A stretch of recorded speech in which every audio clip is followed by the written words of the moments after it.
Hello and welcome to this video series where we're looking at building an e-commerce platform in 25 days using Next, Netlify, and Stripe.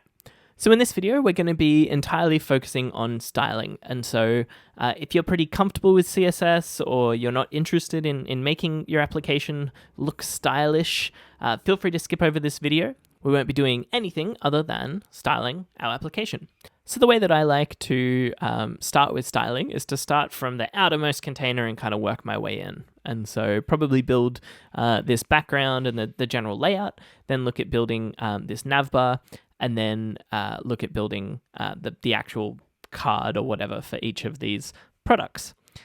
Okay, and obviously every application needs to have a nice gradient background. So we're going to look at this UI Gradients website for inspiration. And so this website's awesome because you can just keep clicking to the right until you find a gradient that you really like. Ooh, I think I like that one. All right. And so then if you click this little code part, you can get the CSS for this. We actually only need this bottom line. Something that I didn't mention in the previous episode is that when you're using styled components, it actually does all the vendor prefixing for you. So if you've ever written styles where you need to do like, dash webkit something, dash background is set to this thing. We don't need to do that in styled components because it's going to do all that magic stuff for us. And so we can just paste in our background gradient here. We can get rid of all this commenty stuff all the way back to here. And you'll see that our background is set to this linear gradient to right, and it goes from this color to this color. And now if we save this and go back to our app, there, we should see this beautiful gradient. Okay, so the next thing I want to work on is the outer kind of layout. And so I'm going to implement something that's pretty common in web apps where when the screen is fairly small, the content is going to take up 100% of the width of that window. But as the screen gets bigger, there's sort of a max point that grows to, and then it stops growing. So you end up with like a column in the middle with some white space either side, or with some, I guess in this case, some gradient space on the side. And so if you're on like an ultra wide screen, you just have this kind of this column in the middle of content, so it doesn't keep just kind of stretching and looking ridiculous. Okay, so let's head back to our code. And the way I'm going to do this is I'm going to wrap our little header that we have here and our actual page component in a style component called page. And then I need to actually define our page component. So outside, I'm going to say const page is equal to styled.div. And then I'm going to set the width to 100% and a max width of 768 pixels. This is a completely arbitrary number. It looks nice, so I'm going to stick with 768 pixels as sort of the max for that column. And I'm just going to set the background color of this to blue. It's always good to use nice ugly colors so you can see them straight away. Okay, so you see we've got this chunk here which hasn't grown over 768 pixels. And then we've got this little bit on the right. So that's the extra bit. So right now we've sort of got the style applied to our component, and it's grown as large as it can. And then any additional space is just put to the right of that. And so we want to actually kind of halve this space and put half of it on the left and half of it on the right. So our content is kind of centered there. And the way that we do that is with margin. So we're going to say margin, and then we're going to say 0 auto. So when we give margin 2 values, this first value is going to apply to the top and bottom. And then this second value is going to apply to the left and right. So it's kind of like vertical, horizontal. So we don't want any additional margin above or below our content at the moment, at this layer. But we want to set the margin left and right to being auto. So it's going to take half of that and put it on the left, half of it and put it on the right. We can see that that's now centered our content. And as we grab the right-hand side of this, you can see those margins left and right get smaller. Our content doesn't get smaller until we hit that point where we no longer have any space left and right, and then we're taking up 100% of this width. And again, if I go back up to here, when we get to there, that's about 768 pixels. And then as we get bigger, we get that kind of space either side. Okay, cool. That looks good. So we can turn off that awful blue color that's making my eyes go funny. And then we can see that looks much more natural. So as we make this window smaller, we just see the content get smaller. And then, yeah, we've kind of got that column in the middle, which looks quite nice. So the next thing I'm going to do is style this navbar. So we might actually move this out into its own navbar component now that we're going to keep referring to it as navbar. So I'm just going to cut this. I'm going to replace it with something called navbar, and then I'm going to import this component that we haven't created yet at the top. So import navbar from, and then it's going to be in /. Actually, at this point, we probably don't even have a components folder at this yet, because we haven't really done much styling or much breaking things up into their own components. So out at this root level, where we've got pages, I'm going to create another folder called components. And this is where we are going to have our navbar.js. So back in our _app.js, we're going to import navbar from // so that's going to go up a directory, and then we're going to go into components, and then in there we're going to bring in our navbar. Cool, so now let's build this out a little bit. Okay, so I've just put that link to our homepage in there, which means I need to import that up the top. And now if I go back to our _app.js, we're no longer using this link component anywhere in this file. So I'm just going to get rid of that from here. And we should be seeing something that looks exactly the same. Okay, so I want to make this navbar a big white box at the top. So I can do that by inside our navbar, bringing in styled components again, creating a new nav component. And we actually have a nav component in HTML5. So this is one of our semantic components that kind of gives a little bit more semantic meaning to everything. So it's not just a div. We can tell the browser that this is actually a nav, which is a good idea. And then we're going to set the background to be white. And then we need to actually wrap our link in that nav.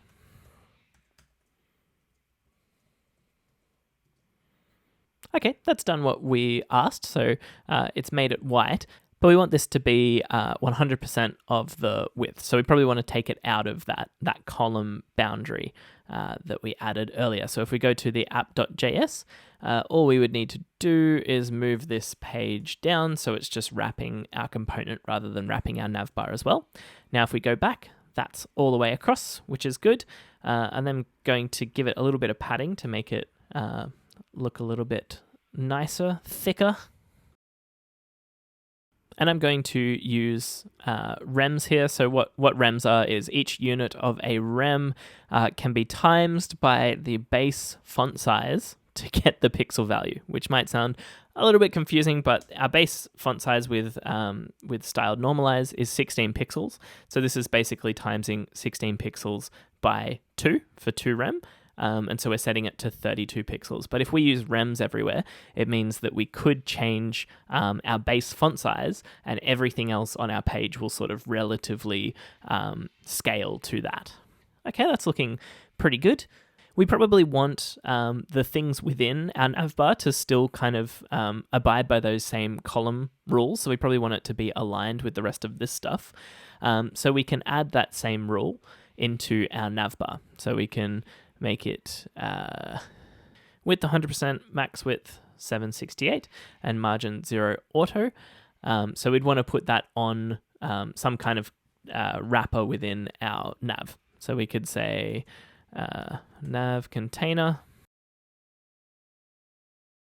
add those same rules, and then wrap our actual link in this component.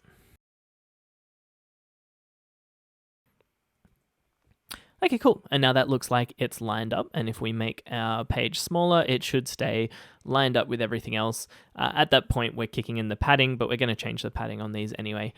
So they'll probably look something similar. But anytime it's bigger than that max width, it's going to, the minimum width, then it's going to align, which is good. So now I want to get rid of this like purple visited look on our link and also the underline. So I can do that in our styled components. Usually what I like to do is usually what I find myself doing over and over again is creating an unstyled link. So a link that doesn't have this default styling set to it. So I'm going to create that here. So const unstyled link, which is going to be an anchor tag that we're styling. And then we want to set text decoration to none. So that's that underline. We want to tell the color to inherit. And then we also want a hover. So in styled components, we can use this ampersand and then colon other selectors that we would like. So that in this case, we're using a hover selector, and we're saying that we want the cursor to be a pointer. So that's kind of that default behavior for a link. Okay, so now we want to copy this unstyled link component and replace our anchor tag with that unstyled link. Okay, great. And let's make that a little bit bigger. So we could set a font size on our nav container. And again, we can use rem, so that will scale if we wanted to change our base font size. And we see home there, which looks a little bit nicer. Rather than being home, we might make that text something a little bit more like our app. If we had like a nice logo, we could render that, and then clicking on that would take us home. But since we haven't had an awesome designer work on this yet, I'm going to put Superstore in here. So you can put whatever you would like to call your e-commerce site. Cool. So we have Superstore there, and when we click on that, it will take us to the homepage, but we're already on the homepage. Okay, that's looking pretty good for our nav bar. This black is a bit harsh, so I might dull that down a little bit. So I might set a base color up in our app.js. So here where we're setting a font family, I might set a default color to be something like #444. I'm just trying to make it like a little bit less harsh. So that looks nicer. So you probably couldn't see the difference there. If I come in here to this rule and toggle, you see that's with it off and that's with it on. So it's a little bit of subtle difference, but it looks much nicer on the white. Okay, so the next thing we're going to style are our actual products. So I'm going to create like a little card and have these kind of appear in a grid. So let's start with the outermost part of this. So that's going to be like a wrapper for all of our products. And you'll see in here we're just iterating over all of our products and then rendering out our products. So we probably want another layer outside of this. So let's just move this out of the way for a sec, and we are going to return some kind of div, and then that's going to be our outer container. And so how about we just call this products container, and then let's declare products container out here. And as we always should, set the background color to be something awful. We've used blue and we've used red, so we've got to use green. And then inside here, we're going to iterate over all of our products, so that will need to now be in curly braces since we're inside our markup section now. So if I take this whole section here, should be our, whoa. Section here should be our iterating over all of our products. Okay, and I think I just need to remove this semicolon. Okay, cool. Sorry, this is looking a little bit messy, but we've just wrapped all of our products that we're iterating over and rendering in this products container. And we could actually move this logic out. So since we're iterating over all of our products here, so if you go from this first bracket here on the map to this last yellow bracket here, if I cut all of that, then we could create a new function called render product, and that is going to be equal to what we had there. So that's going to take a product, and then it's going to return this container wrapped around a link and paragraph and all of that stuff. Then if we save that, all we have to do is pass this to our map here. So we've got our products container, and then we're iterating over all of our products, and then we're passing this callback to the map. And so the map is going to iterate over each product and render out our product to the screen. Cool, but the important part here is that we now have this products container that's wrapping all of our different products. And it should be green. So if we go back to our browser, we see this awful green color, which is great. All right. So I'm going to put a display grid on this because I want to show multiple cards. So probably just 2 cards and then a new row with 2 cards. So I'm going to have this background green. I'm just going to leave that there while I'm styling it.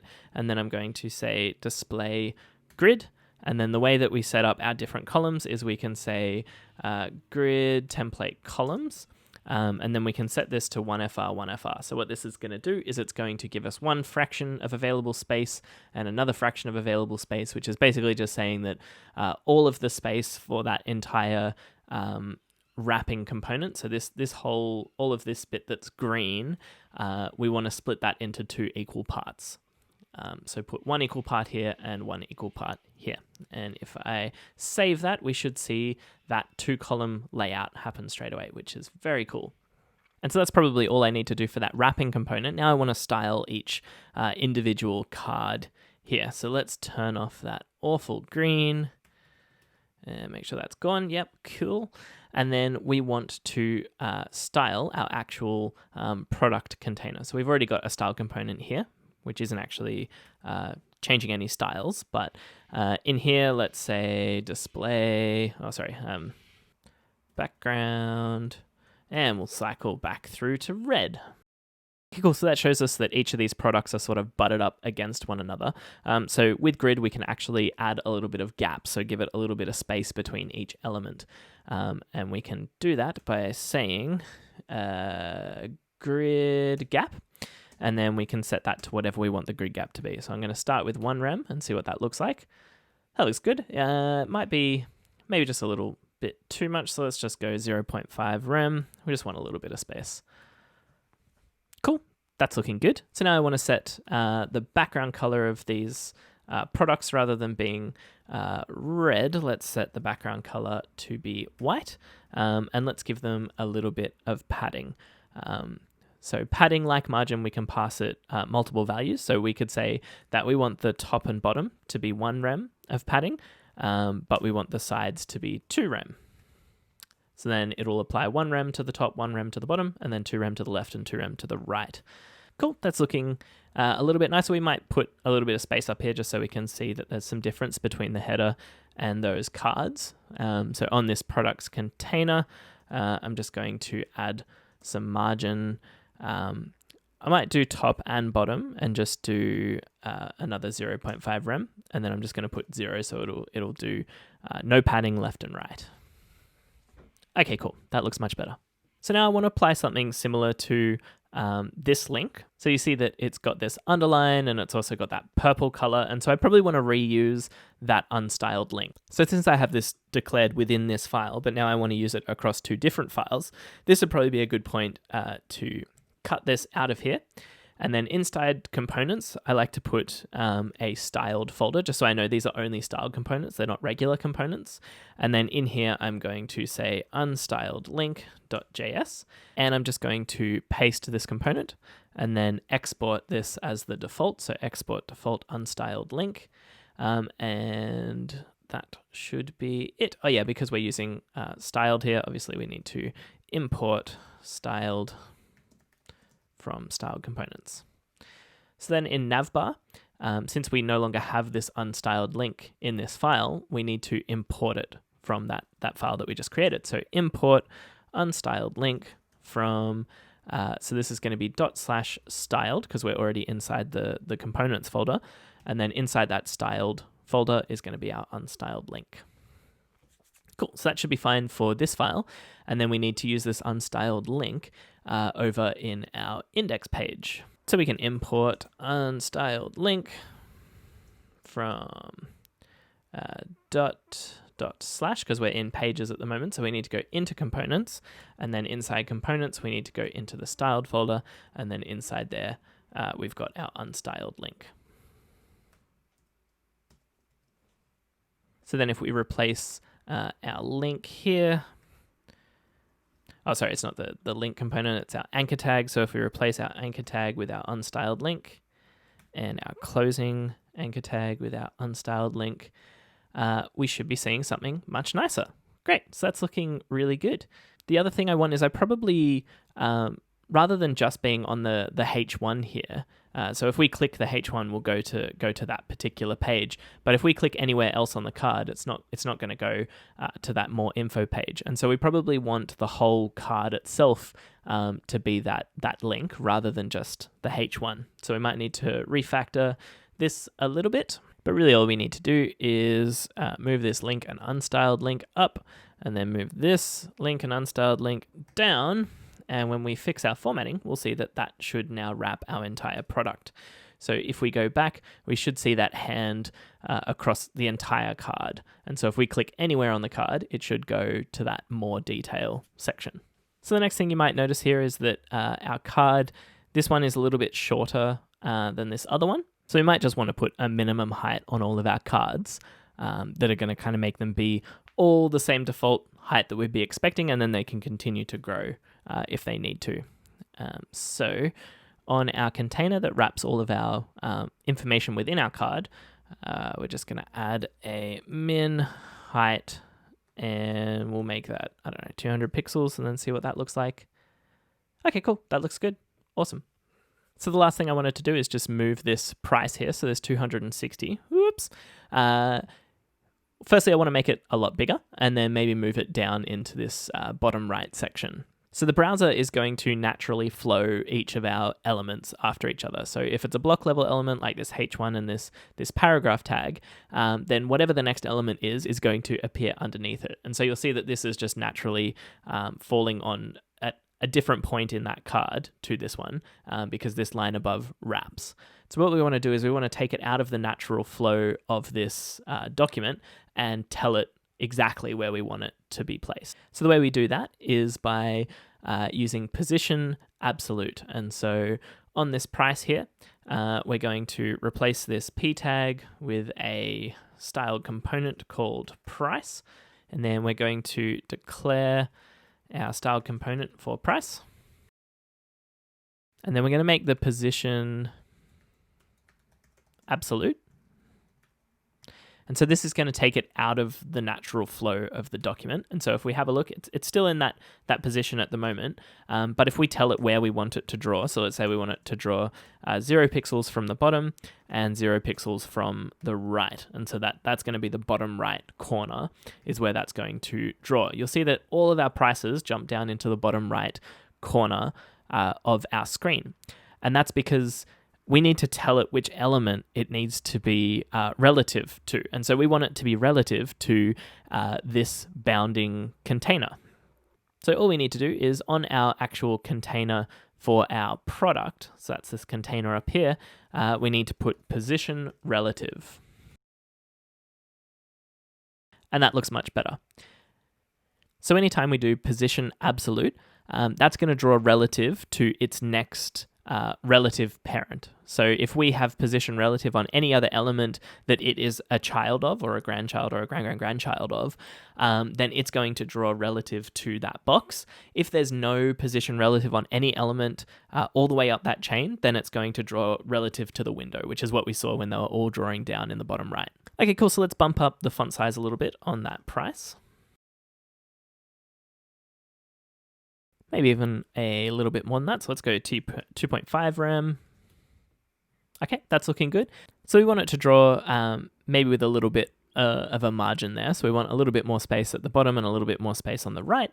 And so we can do that with this bottom and right value. As I said before, that's how far it is from the bottom. So if we make this 1 rem, we can see how far it is from the bottom. And then if we wanted to draw this 1 rem from the right. Then we'll see that budge in a little bit. I might make this 0.5 from the bottom. And yeah, that's looking pretty good.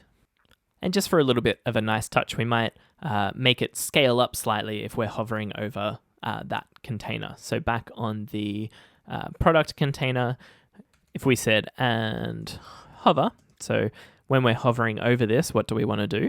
We can transform the scale of this to be, let's say, 0.1. And as you see, we're getting some crazy flashing here because as we hover over, it's scaling down to that tiny size. So we probably don't want it to be less than 1 because we want it to get slightly bigger, not slightly smaller. So if we do 1, we shouldn't see any difference. If we do like 1.1, should see it scale up slightly. That's probably a bit too much because it's overlapping everything else. So what if we just made it 1.02? Yeah, that's pretty nice. It doesn't overlap any of the other elements, but it's kind of like snapping into being that size. So maybe we want to give it a little bit of transition so that it can animate between those two values. So if we say transition for transform, we want that to happen over, let's say, 0.3 seconds. And let's just have a look at what that looks like. Okay, that's looking much nicer. So it's kind of like a calmer fade in. Cool, and that gives it a little bit of like pleasant life to it. This won't show up on mobile because there's no hover state for a mobile, but this is looking nice for our desktop version. So the last thing we need to do is when we actually click on one of these products, we get this page, which has all of our information. We just want to make this look a little bit better. So I don't want to go too crazy on this one. Maybe I'll just give it a white background. Maybe move this description up next to the heading and just make it a little bit smaller, and then maybe make this this price a little bit bigger. But yeah, we've probably been going long enough on this video, so let's do that.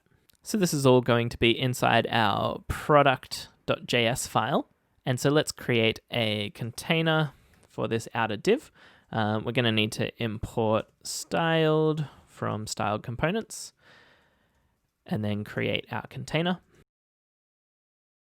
Just going to give that a background of white. Oh, and it looks like I overwrote that div when I meant to do the closing div. Cool. Okay, so now let's give it a bit of padding so it's not drawn right up against the outer edge.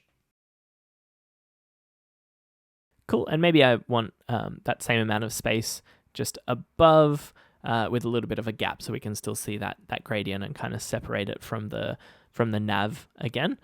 So I'm going to do that by saying I want it to just do 1 rem top and bottom and 2 rem left and right. And then I want to give it a margin of 1 rem top and bottom and then 0. Or I can just do 0 left and right. Cool, that's looking much nicer. Okay, so now we want to bring this part up to here. So we're going to do that by wrapping our H1 and our paragraph for the description just in a title component. And then we're going to declare our title.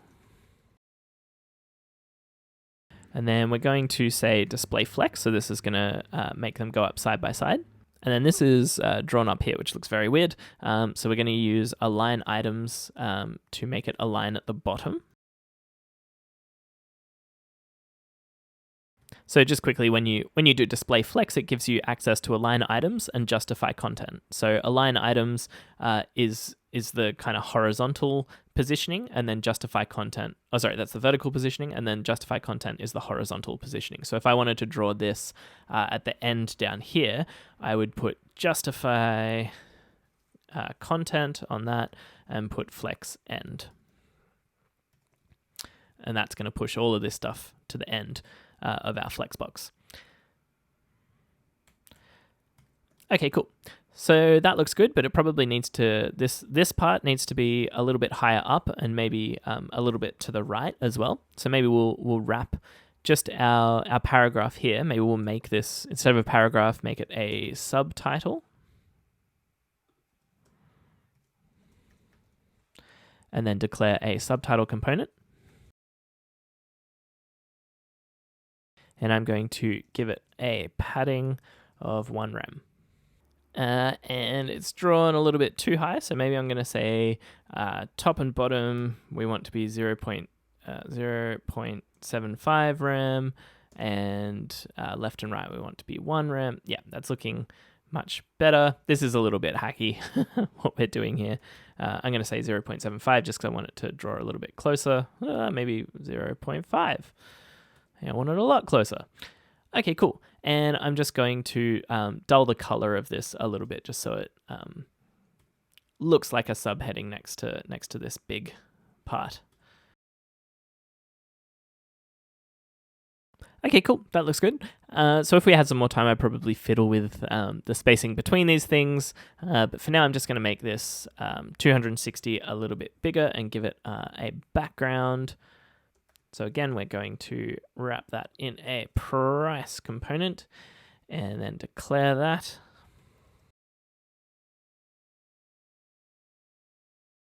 And make the font size on that one a bit bigger.